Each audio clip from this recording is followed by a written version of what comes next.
Good morning, this is Dr. Ken Long, working on the Curriculum After Next team with Team Bradbeer. This is a summary of 8 issues that our team developed for the integration and synchronization team as of November 14th, 2012. We have 3 sub-teams on our Team Bradbeer. One group's looking at what the major is in terms of knowledge, skills, and attributes, and competencies. Another one looks at what should the major know in terms of the environmental scan for the year 2020, what topics ought to be in the curriculum. The issues I'm going to present address support processes that allow the college to routinely and professionally turn those ideas into effective and manageable lessons.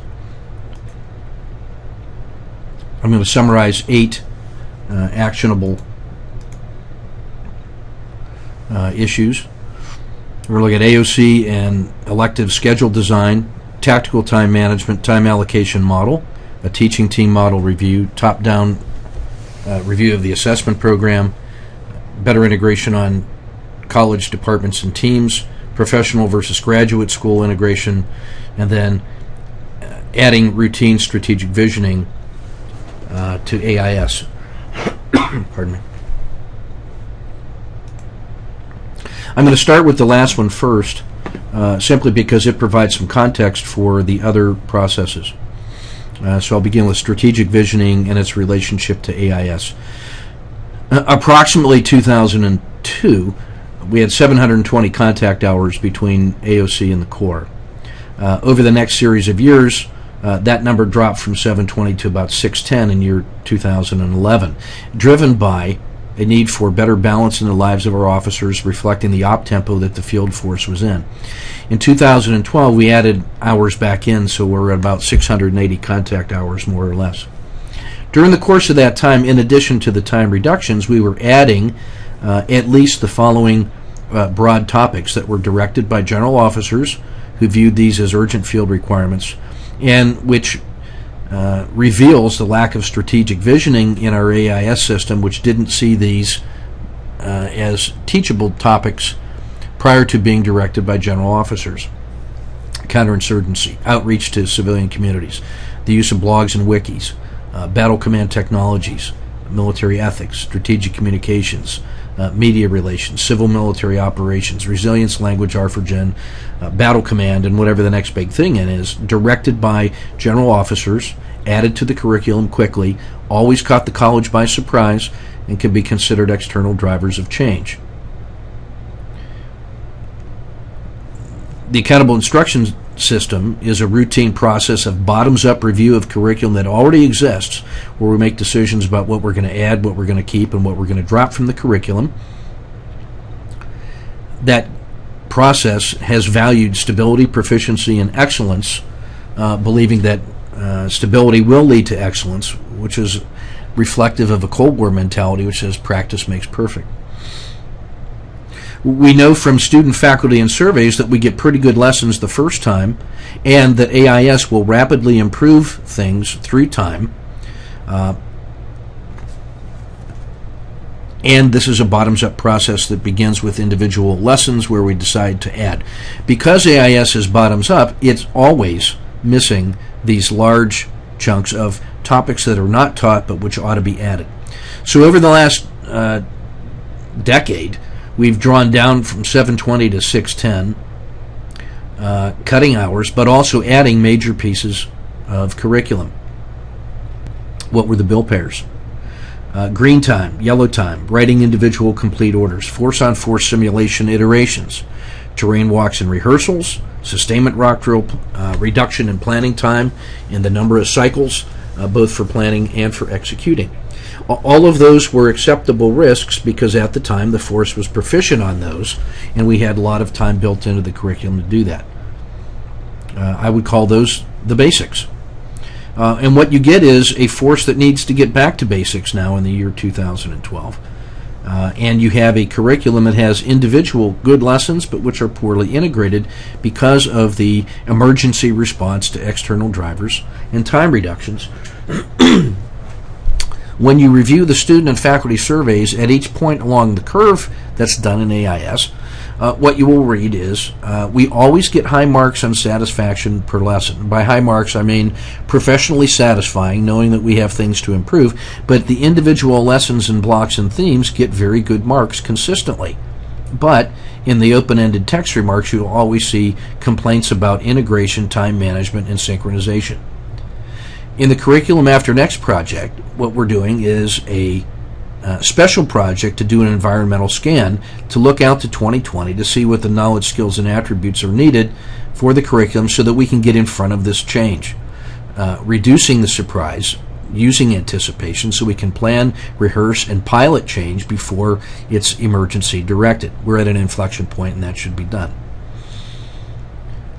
Things that hit the radar screen already now for 2020, cyber, CBRNE, DISCA, Asia Pacific orientation, etc. All of those things are immediately obvious by any, even a superficial scan of the environment. But that list is going to be developed. Now, if nothing changes in the AIS process, what we can say is that we're going to do a pretty good job of producing curriculum on the first time, and that it will basically get better, but that we will continue to have complaints about integration and synchronization because we haven't changed any of the fundamental processes by which we manage that curriculum. On to the other issues. The first one is AOC, actually the second one, but AOC and Electives Blueprint. And we argue that as a consequence of CAN, there are significant enough changes in AOC that what we're going to need is a complete redesign that incorporates the insights about knowledge, skills, attributes, and competencies of 2020, a review of the scenario to account for Asia Pacific and its impact on our orientation, a review of exercises, their purposes, intent, and design, an overall assessment strategy that allows us to say with more rigor that every individual officer is meeting his stated levels of competencies, knowledge, skills, and attributes. And we ought to therefore take a look at how we balance AOC and electives. Our current process of AOC features one course, the AOC, with 3 distinct exercises followed by 2 periods of electives. Dr. Connolly from DeJamo has a thoughtful 40-page recommendation about how to reorganize AOC into a strategy and tactics with an exercise at the end. And then last week, adopting an academic model of 11 weeks with 3-hour classes with concurrent parallels that deserves a much deeper attention than I can give it here, followed by electives. Inside our group, we also took a look at the idea of moving one of the elective periods to the front of AOC to do 2 things: to allow guys to get a break from their teams after 3.5 months in the Corps, to allow some divergent thinking to explore field grade proficiencies inside their branches, and to get a fresh perspective, new faces, new places, which would then make them better officers once we get back into AOC. As an example, support operations course officers would be much better as sustainment planners in AOC if they've taken the support ops course in the first elective period.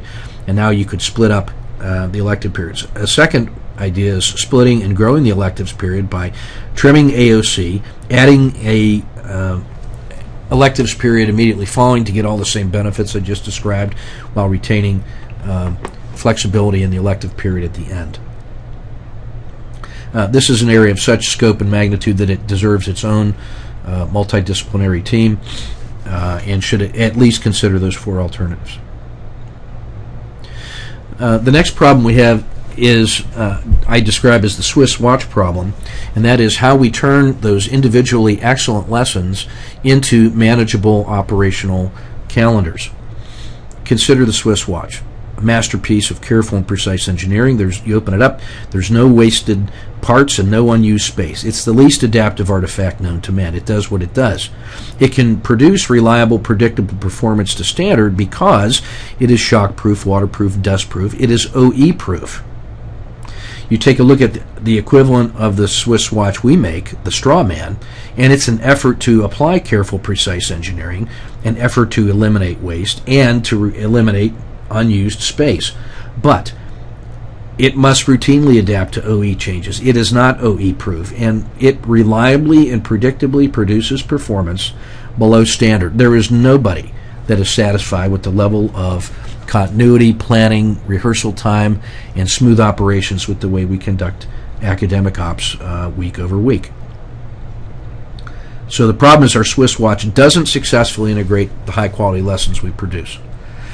And so we have these excellent lessons that we've prepared, planned, rehearsed, and they don't get taught properly because of last-minute changes. And it's predictable that will happen. There's no slack in the system. We've tried and continue to try, and we ought to try hard to control our environment by improving the filters. But when those expected changes come, when they get through our filters, we lack a timing buffer that allows us to adapt. If a division commander has a $100 million annual training budget, the first thing he does is reserve 10% for predictable emergencies and then releases that money through the year to address those issues or to release it back for planned but unresourced training. Brigades plan for how to use that time and money, and based on their continuous assessment with a 3-week training schedule lock-in. That's how the field does it with training. It's very successful. Consider the DC reserving 10% of contact hours. So if you have 5 days with 4 hours in the classroom, that's 20 hours. Preserve 2 hours a week to account for directives and emergencies from on high, or if there's no emergencies, the DC releases that time at 4 weeks out to team leaders and students so they can do high priority, planned, reflective learning and discussions. I'd schedule it on Wednesday mornings from 8:30 to 10:30 so that it doesn't start too soon. People don't shortchange it by cutting the afternoon short. I put it on Wednesday so it's not affected by weekends. And then I would have it as high priority quality discussion time with accountability and some feedback to see what the students think is the most important discussions to be having.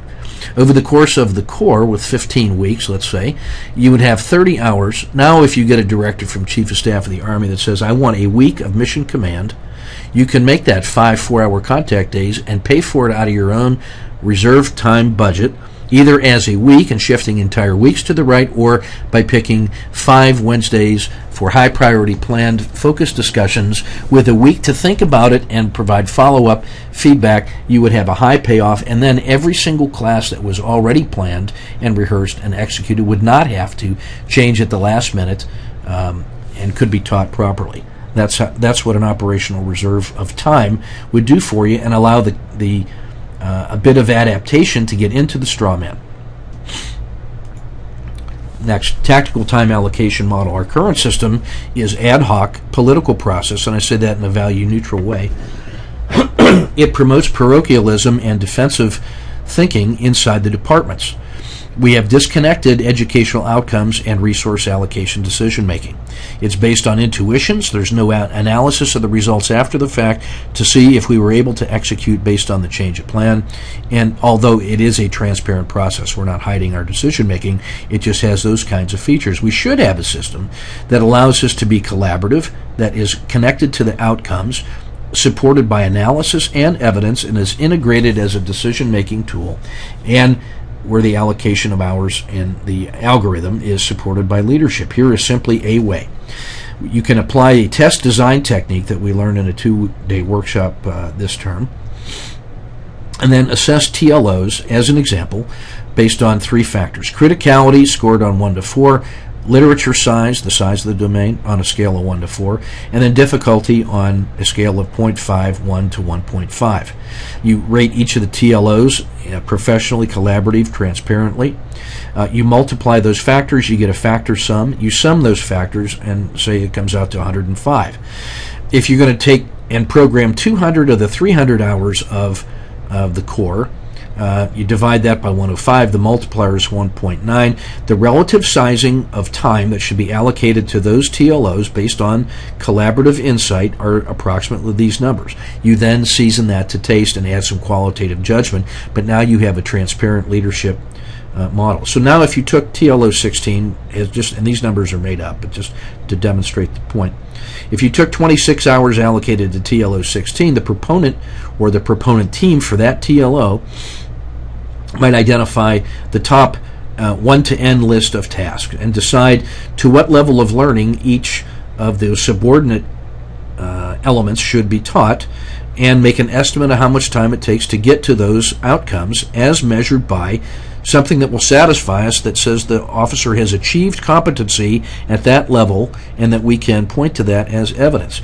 Once you make that time estimate, you've allocated times to domains, you can now, in this example, I've accounted for 24 of the 26 hours and recognize that I can get to the to the analyze level on the top topic, to apply in a couple areas to the comprehension on some, and then I have unresourced requirements here for topics 9 through 18. And now I can demonstrate my thinking transparently about the balance between depth and breadth. Something like this would allow us to rationalize how we apply hours and get us out of this defensive parochial mode that's dominated by politics. We cannot say why we have a certain number of hours, only that we have them and that we've made micro adjustments, but without an analytical framework, we have no way to really rationalize that process. Next, teaching team concept review. Is it time for the leadership to consider reviewing how well that's working? We have 10 years of experience with the teaching team concept, but I'd ask how many are really teaching as teams and how many are simply scheduling departmental instructors at the team level. The cost of team teaching is the loss of SME instructors. We no longer have subject matter experts in the classroom. We have created expert lessons by those SMEs, but then turn to our teaching teams, try to create journeymen out of them so that they can represent the lesson plan. But we also have no accountability for teams that no longer or are deviating from the expert-generated lesson plans. How do we know if they're doing it and if what they substitute it with is achieving the same outcomes as the lesson plan designed by the experts? So you have non-experts deviating from expert lesson plans and functionally lost the advantage of developing subject matter expertise. This cost us a lot of time to develop in faculty development, creating journeymen out of the broad population of instructors, and that time cost competes with maintaining SME expertise in each instructor's chosen field. When we go to a 60-40 mix of civilian and military, it increases the challenge because we have more baseline instructors that have to be brought to the journeyman level. So it's time, I believe, for senior leadership to decide if that needs to be reviewed or if we're willing to accept business as normal. A comprehensive review of the assessment program for the college. Each red dot represents a place where assessments can be and should be asked. In some cases, we are asking of the process for feedback and making some decisions on there. The detailed note that goes along with this explains some of those in greater detail. But what we are not doing well is ensuring that each individual, after having received instruction, is being assessed on their performance based on the theory that successful individual performance on the competency-based tasks in the classroom predicts successful accomplishment both in the near term and the far term, the 0 to 2 years and the 2 to 10 years, so that their officer performance is somehow connected to their performance here in the classroom. If we've done a good job of identifying requirements from the field, turning it into education, preparing instructors with high-quality instruction that is certified or assessed at the individual level, at the competency level, then we can say that the guy is well prepared for the objective. I don't know that we do that to sufficient rigor in a convincing way. That needs to be looked at across the board in a top-down way and connect these assessment plans to the educational outcomes that the CAN is going to develop. Next. We have a problem with a disconnect between the college teams and departments. It's tied to this idea of mission command, which is characterized by disciplined initiative. Once you leave the range or the realm of pure training, your goal is to move towards mission command in units. And how does that work here in the college?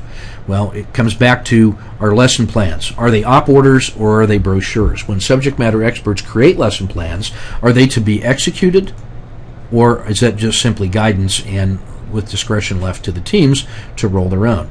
Where do we want the teams on this continuum between pure discipline, where we have rigorous lesson plan compliance, and then after feedback suggesting changes for next year. If you add some initiative to that, you give the teams permission to change lesson plans after they present the case why, and then they provide feedback on the changes that were made as if it was a report of an experiment that can be used to improve lesson plans going forward. Why is that important? Because practitioners are delivering the lessons, not the expert who designed the lesson. And so field impact and field input is very important, even though they may not be subject matter experts. But the key is you get permission to change the lesson plan beforehand. The purest balance, the perfect balance of discipline and initiative recognizes there is a judicious balance between plan change and in-stride change, but there's always an element of feedback is provided. Imagine the perfect balance of discipline and initiative that's met T-dependent by a qualified team of leaders who are able to make those judgments. If you use just a little bit of discipline with the lesson plan, but lots of initiative, you're trying to encourage initiative, you want the teams to exercise maximum initiative around the TLOs and ELOs and not around the stated lesson plan, and then provide feedback on how they perform and what they perceive. This is where this idea connects back to the assessment program. If you have a objective, standardized, competency-based assessment, you can give more initiative to the teams to try their own ways, because we'll be able to judge those results that are statistically significant and find out which teams have initiatives that are paying off based on evidence that we can then find and make into a best practice or to distribute. And similarly, we can tell when certain ideas aren't working and that they shouldn't be pursued. Without a standardized, controlled, calibrated assessment instrument, we don't have the evidence that we can make that judgment except on intuitive and anecdotal evidence. At the highest form, where we have pure initiative, you empower the teams to go wherever the lesson needs to go or the education needs to go, using their artful judgment based on a continuous running estimate of the educational needs. In fact, where they can even vary from TLOs and ELOs if you want to give them that much discipline or initiative. So where do we want the teams to be? Does every team have to be at the same one? Inside the teams, do they have varying levels of discipline and or initiative? Are the technical subjects required to be taught in the lesson plan form, while maybe some other lessons allow for more artful judgment? What are the standards by which we grant permission to move to different levels? We don't take second lieutenants of armor and give them freedom to train the tank platoon any way they want, because they haven't earned the right to do that yet through demonstrated competence. How do our teams progress up these degrees of freedom in search of the elusive mission command, finding the right balance between discipline and initiative? In the absence of a policy letter or clear vision statement about how to do this, we have to find our own way, and we are sub-optimized. We have curriculum developers and lesson authors who are writing lessons as if they're op orders, and perhaps teams that are executing as if the lesson plan is a brochure, and no accountability that goes back and forth. So we're wasting time, sub-optimizing, and we have a confrontational tension between teams and departments because of lack of clarity on where exactly we want to be. This is an important topic for leadership to describe. Next idea, same sort of principle. Now we're going to array the college between pure professional school and pure graduate school. Professions invest their schools in ways to preserve the values and knowledge base of the institution at the expense of the individual. They seek to inculcate values. Read General Dempsey's guidance very clearly. He uses the word inculcation because he is proposing to install value structures and ways of thinking and habits of mind into the professional brain housing group. And that inculcation is a very carefully chosen word. It's not roll your own. It is to represent the highest qualities of professional thinking as best we can describe them. And those are based on standards and habits of mind and certifications, and a pure professional school would adopt those values exclusively. The graduate school, on the other hand, emphasizes the value of the individual at the expense of the institution, and it promotes academic freedom in its widest form. It values investigation and inquiry as a way to develop new knowledge and to propagate best thinking, and frees the individual as much as possible from restrictions and constraints. So where is our school? It's really a combination of both of those. Part of that has to do with the fact that we want the habits of mind of the professional, of the graduate student, to inform our professional mindset, so that we bring those ideas of individuality, academic freedom, investigation, inquiry into the thinking process of the professional, who must be able to apply those in direct action ways.